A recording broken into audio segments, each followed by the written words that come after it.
practice and precedents in the United States. And per our legislative rules, we can waive the rules so that we allow suspend the non-members rules to allow speak. it. Majority Leader? Yes, Mr. President, our minority leader is seeking the floor for a manifestation. The Minority Leader is recognized. You may proceed, sir. So thank you, Mr. President, for giving me your permission to make this manifestation on the topic touched earlier by our majority leader, Mr. President. This is the issue of whether the impeachment complaint transmitted by the House of Representatives to this Senate last February 5, 2025 can cross over to the Senate of the 20th Congress. Well, Mr. President and my dear colleagues, doubts have been publicly expressed by certain personalities whether the trial of the impeachment complaint against the Vice President can continue or cross over into the 20th Congress. I wish to share and put on the record some of my thoughts on this particular issue. Article 11, Section 3, Paragraph 6 of the Philippine Constitution provides that, and I quote, "The Senate shall have the sole power to try and decide all cases of impeachment." Hence, this provision makes the Senate not just an impeachment court, but the impeachment court. An impeachment proceeding is sui generis, that is, unique or a class of its own.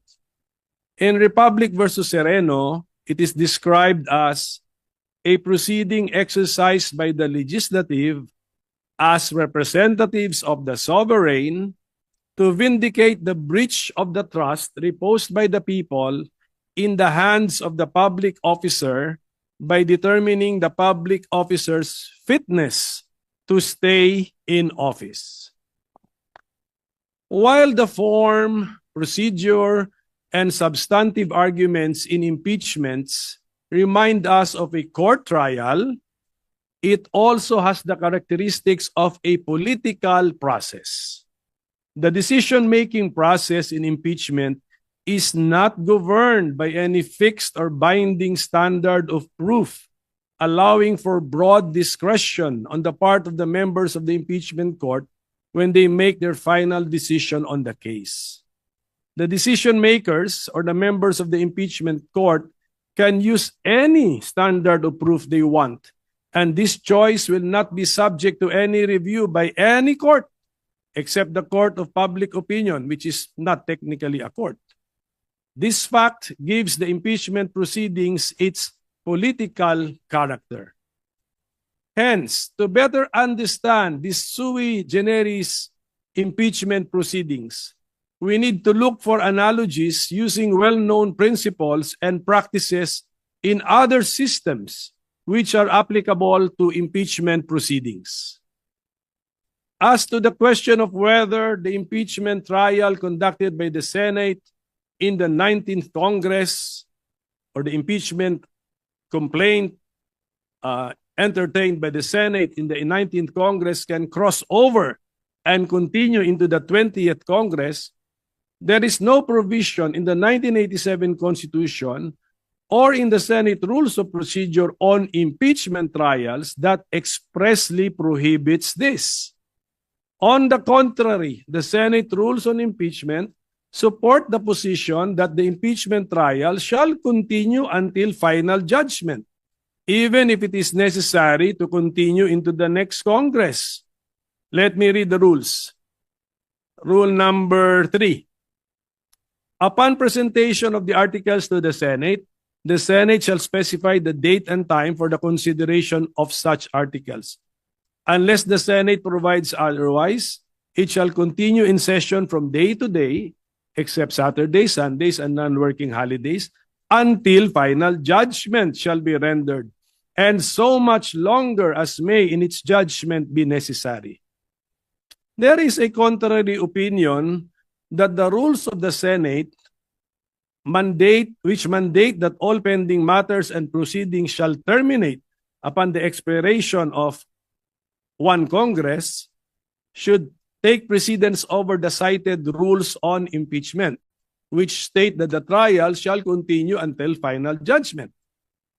The justification for the precedence given to the rules of the Senate is that the latter were passed by virtue of the power granted by the Constitution to the Senate to promulgate its rules. That is found in Article 6, Section 16, Paragraph 3, which provides each House may determine the rules of its proceedings. However,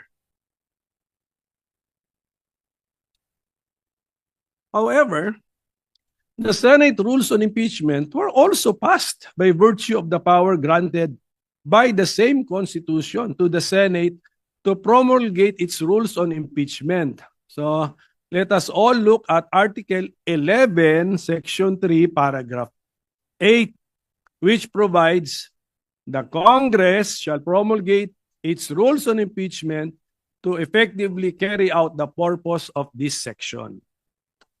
In fact, there should be no conflict between the two rules because the rules of the Senate apply to legislative proceedings of the Senate, while the rules on impeachment apply to cases of impeachment.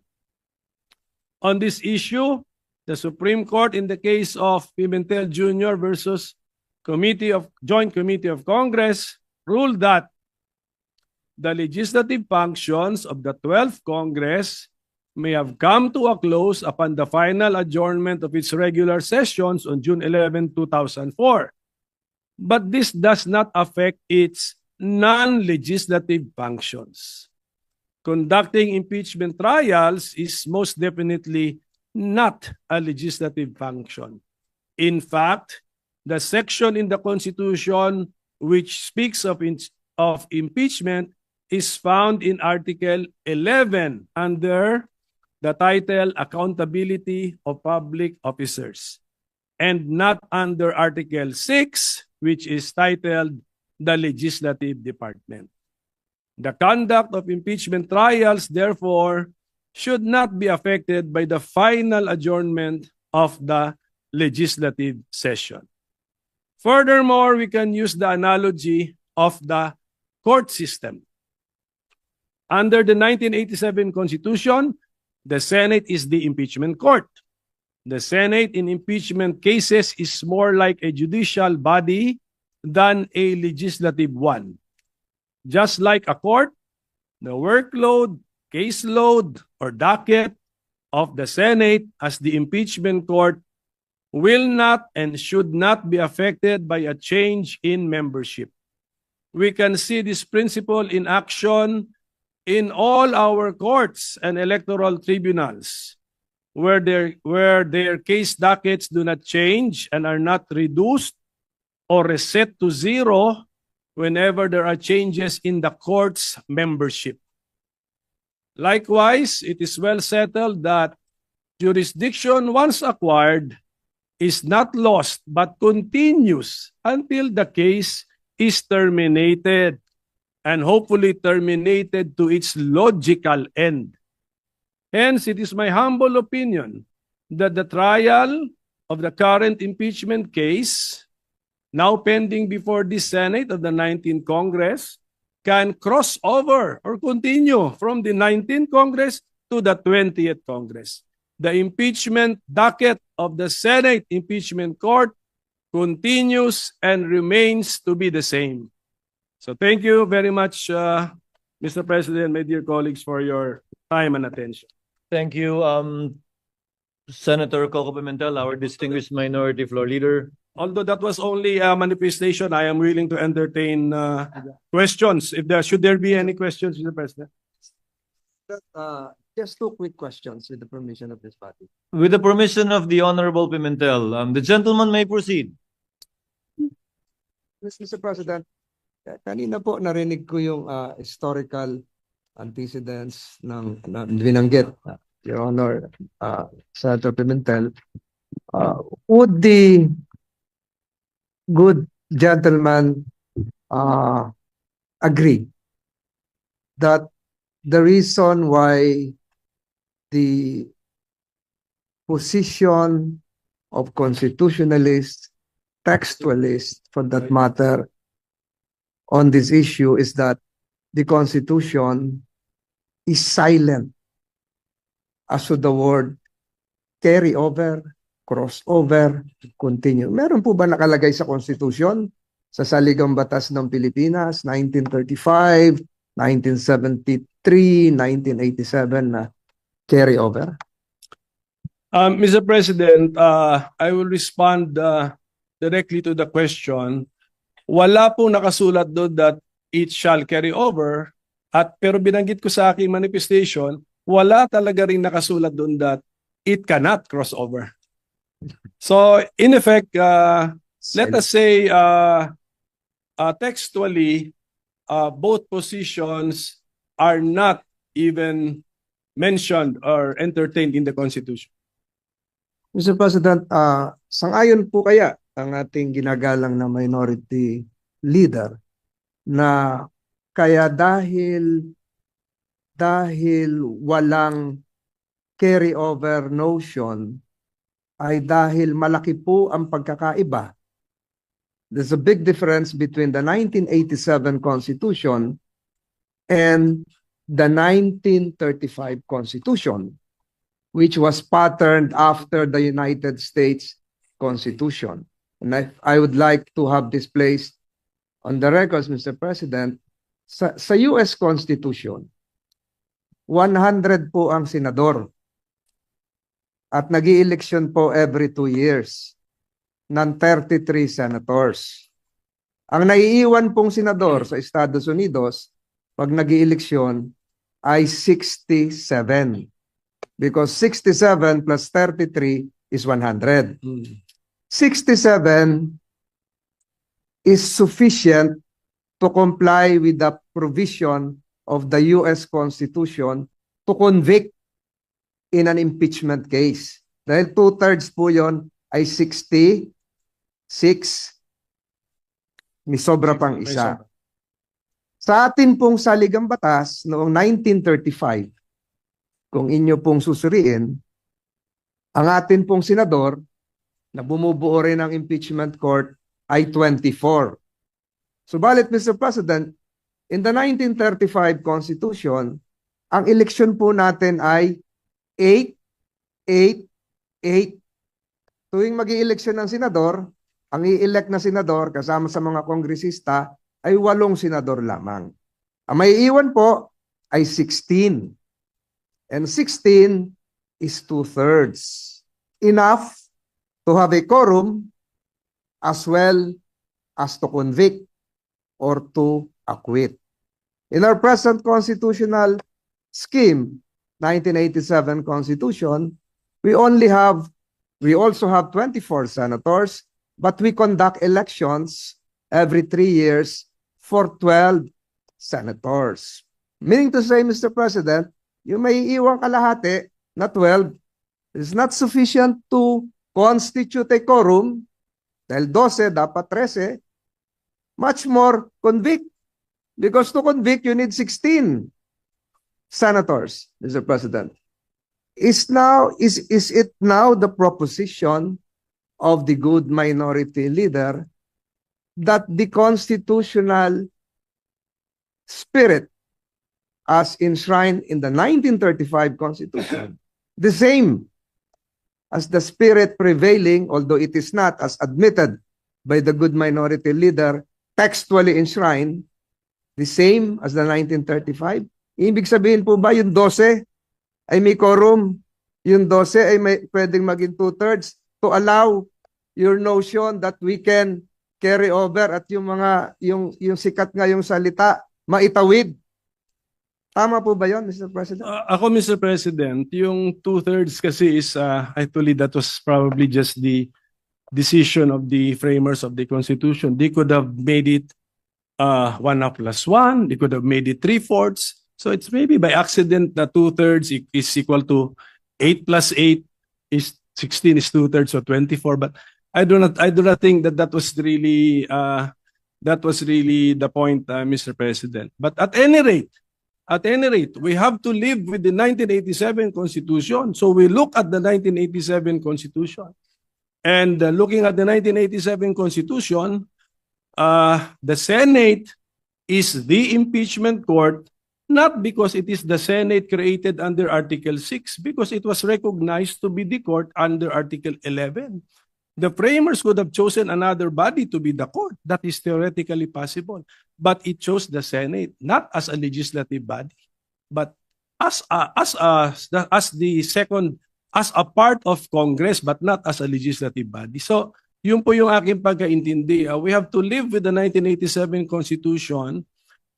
We copied generally the idea siguro sa United States, but let's not be so beholden to their practices and rulings kasi iba na rin po, iba talaga ang sitwasyon natin. And I think textually speaking, my position is supported that although we keep on saying Senate, but this is not Senate as the other half of Congress, but this is the Senate chosen under Article 11 to be the impeachment court.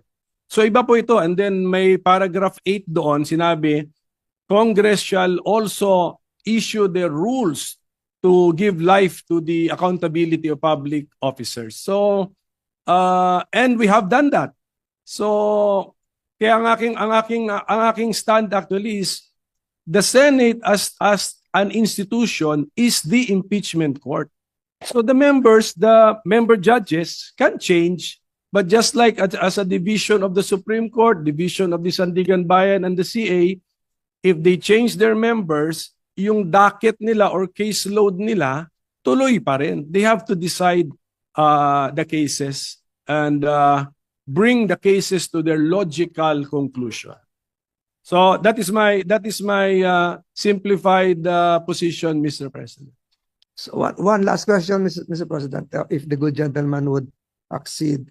Ang ibig sabihin po nito, Mr. President, is that the Senate now, under the 19th Congress, is empowered, is authorized to confer a jurisdiction to another Senate, which would be forthcoming, the Senate of the 20th Congress. So, allowed po ba tayo under the Constitution to transfer pending business, or should it follow likewise, using your logic, the traditional norm of having it refiled and reset starting from zero? Similar to the bills. Yes, yun na nga. So, ang ibig ko sabihin, Mr. President, what would prevent the 19th Congress from passing on the impeachment case, not just to the 20th Congress, but to the 21st Congress? And I implore the good minority leader that all the provisions mentioned a while ago, which are correct, should likewise be read together with the constitutional provision that there should be only one impeachment case filed per year against the same respondent, Mr. President. Alam nyo ba, Mr. President, na yung rule na yung legislative workload natin ay magre-reset kada pag may bagong kongreso? Alam nyo ba na wala sa Constitution yun? Nasa rules natin yun. Oh, ang rules natin, promulgated natin because of the power given to us by the Constitution. But the Constitution does not specify that. Actually, we could have written na yung pumasa na ng third reading, itrato natin na third reading na rin. We could do that, but we did not do it. So policy lang po yun na reset natin as far as legislative workload is concerned. Pagdating naman sa impeachment judicial workload of the Senate as an impeachment court, I propose or I give the interpretation that the caseload remains. Ang nagbago lang are the member judges, just like I think we can easily envision sa Supreme Court, nagbabago, divisions ng CA, divisions ng Sandigan Bayan, but the caseload remains. So I think we can mentally separate the two kasi Article 6 yung legislative workload, Article 11 yung impeachment workload. So that would be my response, Mr. President. But Mr. President, would not that prevent the other part of the two-step process? Two-step process because filed by the lower house, prosecutors, Yeah. received by the Senate, the trial jurors, the trial judges. Would not that prevent the other part of the two-leg process from initiating another complaint? Because there is now a case pending, which you say should be continuing. If the majority leader will allow me not to respond, but Yes, because his question is very loaded and provides the hint of what can happen in the future. Mr. President, I've taken too much time of this body. I would relish interpolating the good minority leader even for 5 hours on this topic alone. But again, Mr. President, siguro mahabang-mahaba na po ito. I stick again to my previous manifestation that if we will not be able to conclude whether acquittal or conviction, the present impeachment case against Vice President Sara Duterte before the lapse of the 19th Congress, the same is functionally dismissed or deemed de facto dismissed, Mr. President. Yun lamang po, Mr. President, at ako po ay nagpapasalamat sa ating minority leader. Thank you, Senator Tolentino. Briefly, Senator Pimentel. Mr. President, while I still have the floor, can I request for some information from the Senate President, especially regarding the impeachment calendar that The is gentleman may issued, proceed. because you issued the first impeachment calendar was issued by the Senate President when we were already on break. I mean, Mr. President, tama po yun, di ba? That is correct. So, Mr. President, may we know when His Honor issued the first legislative calendar, impeachment calendar, which fixed June 2 as the time for receiving the House prosecutors, may we know the basis of the authority of the Senate President when he issued the first impeachment calendar, Mr. President?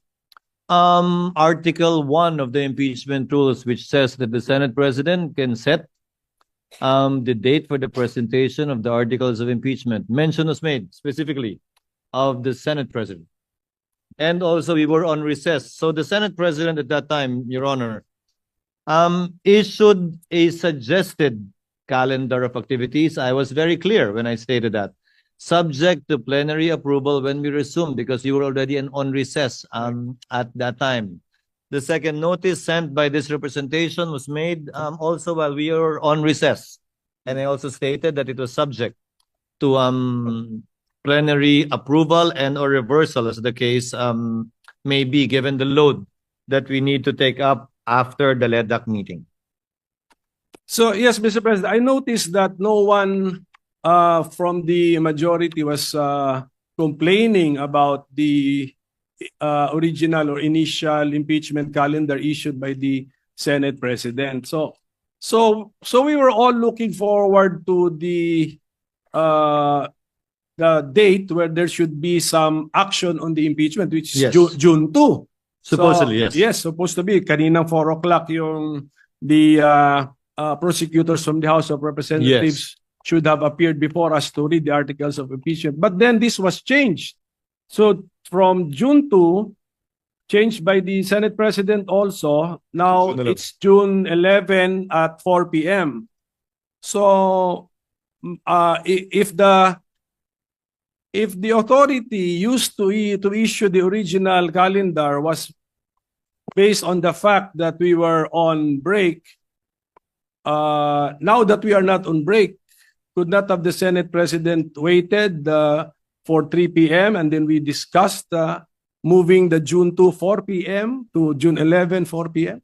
Because, Your Honor, notice had to be given to the House with respect to the proposed change in schedule. And we could not decide on moving it after the House members are already here Yeah. in the Senate. That was the reason behind it. Your Honor. That was His Honor's judgment call, Mr. President. Yes, Mr. President. Yes, Your Honor. Just on another matter, Mr. President, yung appearance ba ng House prosecutors ay nasa Senate impeachment rules or you just took this from American practice, Mr. President? It is not in the rules. That was lifted from American practice because what was done before was that the majority leader, Yes. the Senate majority leader, was the one that read the articles of impeachment that was referred to the Committee on Rules that triggered the convening of the impeachment court. When we researched on it, we thought it was more proper, given that we should have no part in it, in the impeachment trial, in the prosecution of the impeachment case, that the prosecutors should themselves read the articles of impeachment, as is the practice in the United States, where we lifted most of our impeachment rules.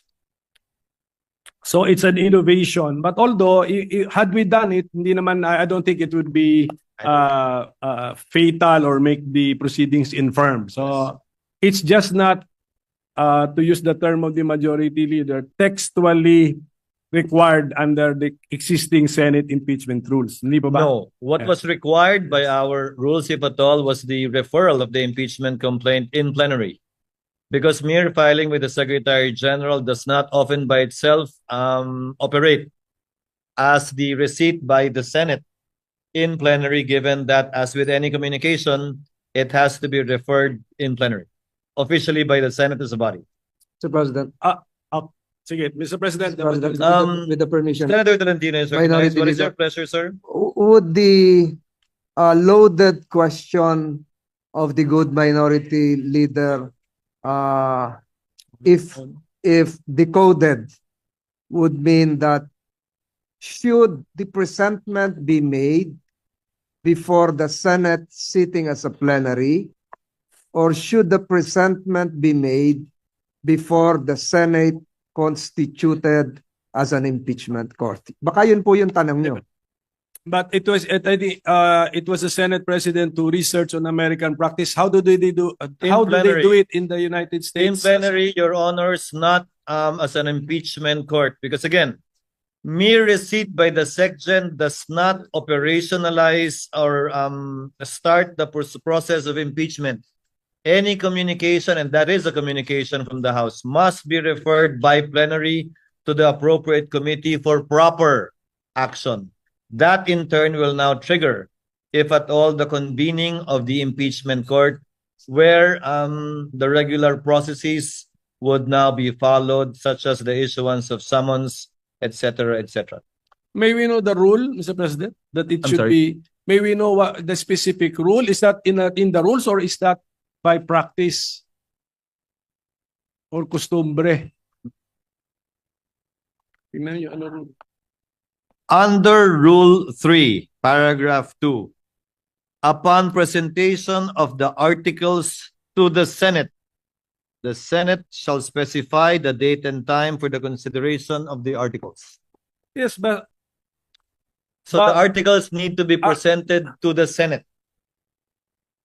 yes, but so your Honor is reading our Senate impeachment rules. Yes. Correct.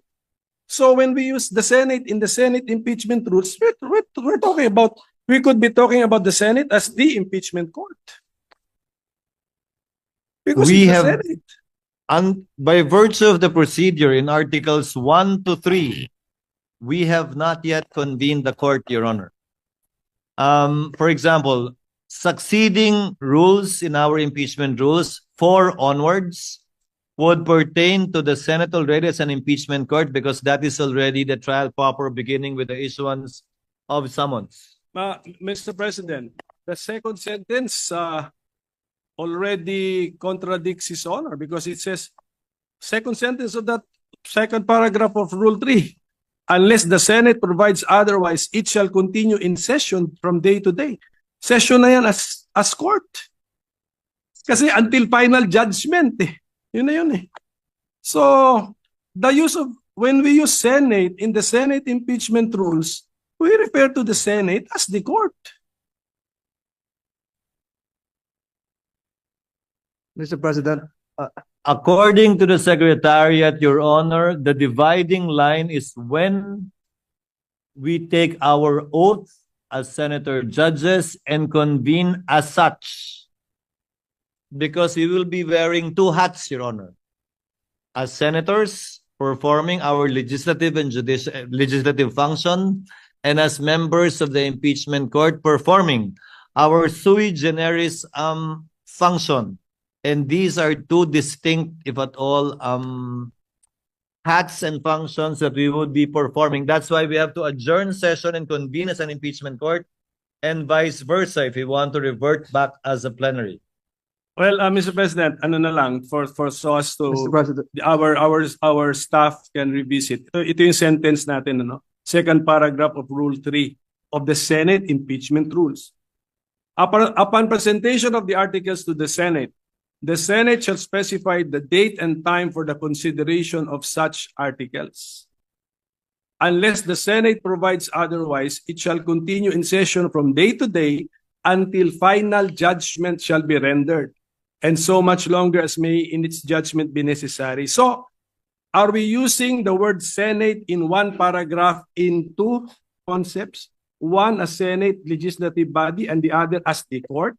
I believe so, Mr. Right. President, Ganun na yan. Your Honor. But again, So, since these manifestations, also the manifestation made by our distinguished majority floor leader himself earlier, after these manifestations are made, these matters and these statements will be referred to the Committee on Rules for them to look into it. We have time, Mr. President, Your Honor, to resolve this matter in due course in the next couple of days. Mr. President, Yes. if I can direct this question to the good minority leader, the Senate, even if not acting as an impeachment court, pwede po bang tumanggap ng mga non-members of this chamber to speak or make a presentation, presentment? Di po ba naaalala natin ng mga nakaraang panahon, pumupunta rito yung President of Vietnam, if I'm not mistaken. Distinguished guests of this chamber are allowed to speak, not just honored. Ganun po ba yung sinasabi nyo? Na baka are the members of the House, though constituted as panel of prosecutors, can they enter the Senate, this chamber, constituted as a plenary or as an impeachment court or both pag pinapayagan ng Senado? Baka ganun po siguro ang gustong malaman ng ating minority leader. Just for the information of the majority leader, yung appearance of the House prosecutors before the Senate kanina sanang 4 o'clock, June 2, appeared in the impeachment calendar prepared by the Senate President. Hindi ako may idea nun. At saka, when we read our Senate impeachment rules, wala din dun yun. So they will That's be why- appearing that's why- before an impeachment court. That's why this is the request for information. Now, what did the Senate President have in mind when he scheduled this for June 2? And I think it's clearly, since 4 p.m. siya, it's clearly an appearance before Senate, Yes. the plenary session of the Senate. Again, the Yes. basis is U.S. practice. That is how they do it in the United States, where we lifted portions of our own impeachment rules. That's where it came from. Practice and precedents in the United States. And per our legislative rules, we can waive the rules so that we can allow suspend the non-members rules to allow speak. Diba dito, recently nagsalita rin si former UN Secretary Korean, General. South Korean. Huh? The South Korean. Yes, that's UN Secretary General. So That can be so we allowed. can do it. Yes. Again, that can be allowed. Again, plenary action is necessary, and the plenary will decide on this matter. So just a few more requests for information, Mr. President. So, Mr. President, His Honor, around 4 days ago, sent notice that the June 2 4 p.m. appearance of the panel of prosecutors will be moved to June 11 4 p.m. Yes. So, okay. Now what is now the calendar that His Honor has in mind? Kasi dati meron kang June 2 4 p.m. appearance, then June 3 morning we convene the Senate as an impeachment court. So where is that? Where is this convening now? Where is it now when you move the appearance to June 11? Sabay na po, because by that time, by June 11, wala na rin po tayong hinahabol na kailangan i-second or i-approve kung meron man, ratification na lamang ng mga bicameral conference committee reports. And we will be doing both at the same time. If at all, the reading of the articles of impeachment, the referral to the Committee on Rules, the convening of the impeachment court, if at all again, the oath of the senator judges, if at all again, all that we can do as an impeachment court would be to issue summons. Yes. Requiring the respondent to answer within 10 days. But were we sent notices na ganun ang mangyayari? I'm sorry? Were the senators sent notices or informed that after the appearance of the House panel of prosecutors, there's a possibility that we will convene as a court? Para ready kami. Wala pa. Wala pa nga po. Kaya malapit na po yung June 11. Wala pa naman talaga eh. Kasi nung pinadala yung notice na yun, it was addressed, if you notice, it was addressed to the House that they will be presenting the articles of impeachment on that date. The notice insofar as the impeachment court itself is concerned, these discussions would be very helpful, Your Honor, because this will be part of how the Senate as a body will be deciding on what to do after the articles of impeachment shall have been read and presented before the body.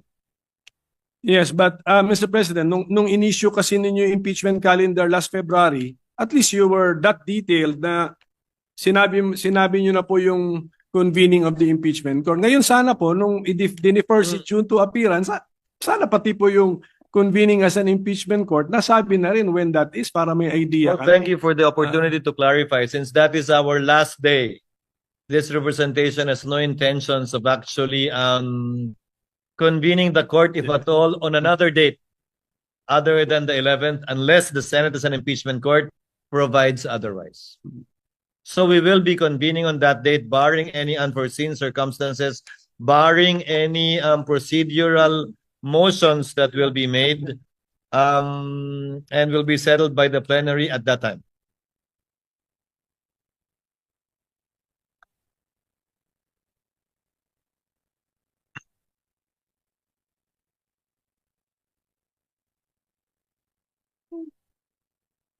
Well, Mr. President, ito lang for the consumption of our staff and secretariat. It was just pointed out to me that the rule that we mentioned earlier, second paragraph of Rule 3, yung first paragraph pala, it provides that nakapag-oath na. Nakapag-oath na ang member. So if that is now the dividing line, we have crossed the line. So Senate na po ito as a court. So tingnan na lang po muli, Mr. President. Mr. President, Your Honor, the first paragraph refers to consideration of the articles of impeachment. The second paragraph, we were not part of the Senate that wrote these rules. The first paragraph, it mentions the word consideration. The second paragraph mentions the word presentation. In terms of time, presentation should come first before consideration, although as it appears in our rules, consideration was mentioned first in the first paragraph and before presentation in the second paragraph. But in terms of order, Your Honor, presentation should logically come first before consideration of the articles of impeachment. And then where there is nothing to consider unless presented. And then in the next breath, it talks about the trial na. Yes, again, we had no part in writing these rules. Okay, I so would not want to critique it as well because during those times, perhaps, this was apt and sufficient. So, okay, so Mr. President, maybe now, kasi ang media nagtatatanong sa akin, pinapa-speculate pa ako na, just for the record, what is now the reason that His Honor has taken the initiative to reset the June 2, 2025 4 p.m. appearance of the panel of prosecutors before the Senate plenary to June 11 4 p.m. It was what's in the the main letter reason, Mr. addressed to President? Speaker Martin, copy furnished to all of the senators as well as Vice President Sara Duterte. Given the meeting we had at LEDAC with His Honor's presence, several bills needed to be approved and taken up before we finally could finish and wind up the 19th Congress. Meaning to say some bills need to be approved on second reading within the week today so that we can do third reading next week. Some bills have to be approved on third reading today and within this week so that bicameral conference committees can finalize and iron out the disagreeing provisions between the Senate and House versions so that we would still have time next week to either ratify these bicameral conference committee reports or still do third reading in compliance with the constitutional requirement of 3 readings on 3 separate days, at least 3 days after it's approved on second reading. So, sige, last question na lang, Mr. Apa. President. Per our rules or practice, how would we now react to the receipt of the articles of impeachment last February 5, 2025? How should the Senate as a legislative body in plenary session react to that receipt? In line with Article 1 of our impeachment rules, which makes mention of the authority and responsibility of the President of the Senate, that is why I set the schedule for the articles to be read in plenary, which in turn would trigger, if at all, the creation of the impeachment court, which, if at all, would now proceed with the issuance of summons for the respondent or defendant. Would not the impeachment complaint received last February 5, 2025 be included in the reference of business? Reference of business on the calendar.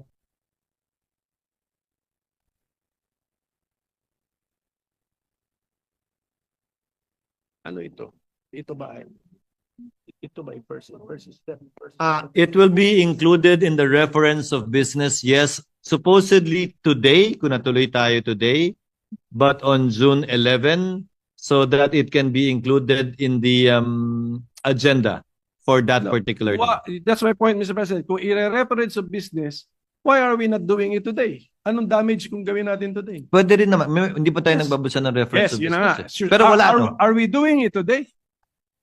Kasi February 5 pa yun. That's why I'm mentioning the date that it was received, February 5. So can we include it in the reference of business today?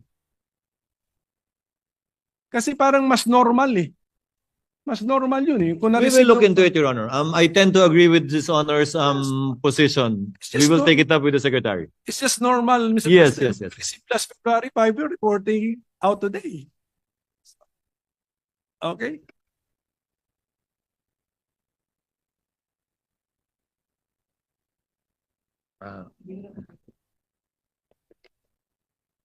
Off the record, they explained the reason behind it. But I tend to agree with Your Honor, and I'll ask the Secretary to consider it. Because in the past, as they said, it was the majority leader who read it and not the prosecutors, supposedly. So it was included in the reference of business, referred to the Rules Committee, and the majority leader was the one who reported it out, quote unquote. But now, given that it's the prosecutors that will read the articles of impeachment, again, following U.S. practice and precedent, the Secretary thought it best that it'll be included in the agenda on that day because there is no referral to the Committee on Rules. But again, we will look into it and we will take the suggestion of the gentleman in light of the points he raised in connection with that. Because I believe there should have been also a letter accompanying the impeachment complaint.